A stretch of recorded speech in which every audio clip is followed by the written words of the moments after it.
And once again, here's one I made earlier. So here's my full polished translation. I think I'm ready to enter to the Stephen Spender Prize of Chanson d'automne by Paul Verlaine, and my version is called Autumn Song. The woeful weeping of the violins of autumn. My heart it pains, my spirit it drains, so dull and tiresome. All is pale, breathless and stale when the hour nears. My memory flies to days gone by. I'm overcome with tears.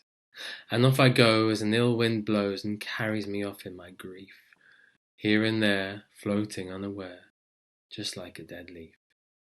So, I've taken a few liberties in this poem, especially with the word grief, which isn't really in the original at all, and dull and tiresome. I really put those words in to fit the rhyme scheme, although clearly it does fit in with the theme. So you can do those things if it contributes to the quality of your translation. Don't be afraid to shy away from the original. Same with this, floating unaware. That all the original said was here and there, just like a dead leaf. This I had to put in to make the rhyme better. But also, what does a leaf do? It kind of floats down into the off the tree. It's not brilliant, but I think it works. It works well. So the final part of our entry for the prize is our commentary. Now, some people, especially the younger entrants, find this the hardest bit, or at least the least fun bit of the process, which is fair enough. But actually, what we're trying to do this year is make you realize how simple it is, and also how important it is. If you remember at the beginning, I said that it doesn't really matter like how amazing you are at the language. You don't have to have a star or a 9 in French GCSE to translate a French poem. What you do need to prove to the judges of the prize is that there was a thought process behind your translation. That not only that you didn't just copy it or use Google Translate, but that you actually had a kind of creative thought process behind it. That doesn't mean it has to be complex. It doesn't have to be an essay or anything like that. In fact, we state that it can't be any longer than 300 words.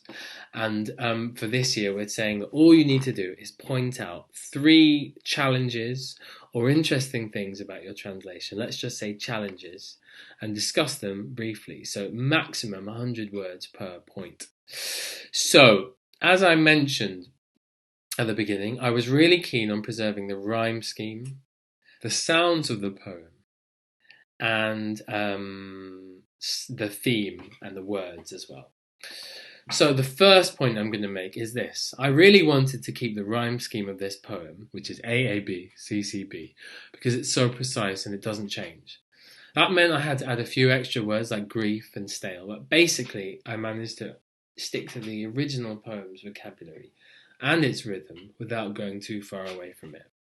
Grief was a bit of a liberty, but I felt it was really important that the ending be kept the same, because the last word, dead leaf, if I moved that, then that would be really tough. And of course, he is thinking about the old days in the poem, and therefore there is grief. So I don't think I'm, changing the poem too much, at least not in spirit. My second point, there were some words I had to translate in a rather creative way because I felt they were out of place in my modern translation. For example, languor. Now, we came across that word very early on, and it's not a word you'd ever use. It is an English word. It comes from French anyway.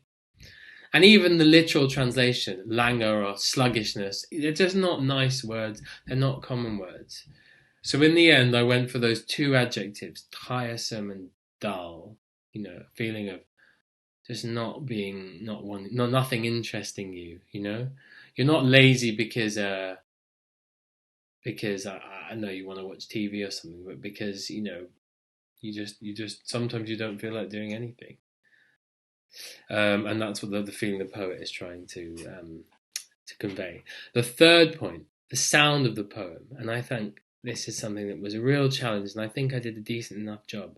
There are lots of soft sounds like and which reflect the lethargy of the poet or his languor, and the feeling of autumn as it gets darker, and the nostalgia. I couldn't match these exact sounds because French is full of these vowel sounds like violon. There's no hard sounds in these words. English is full of hard sounds, even less weep and v and n. They just don't exist in French, and we can't avoid them. So I went for long vowel sounds like stale and near, as well as hard consonants like dull and drain, that reflect that feeling of lethargy and languor. And there are some other ones here too, like violin, autumn, woeful. There's not really hard consonant sounds in a word like woeful. And I think that's as close as I could get to words like long, song, law. And that's my commentary. It's actually only 225 words. Okay, so I didn't even need the full 300. And it doesn't even need to be as complex as this. So there you go. We have our translation and our commentary and our original poem. And that is all you need to enter the Stephen Spender Prize in 2020. I hope you go out and do it now.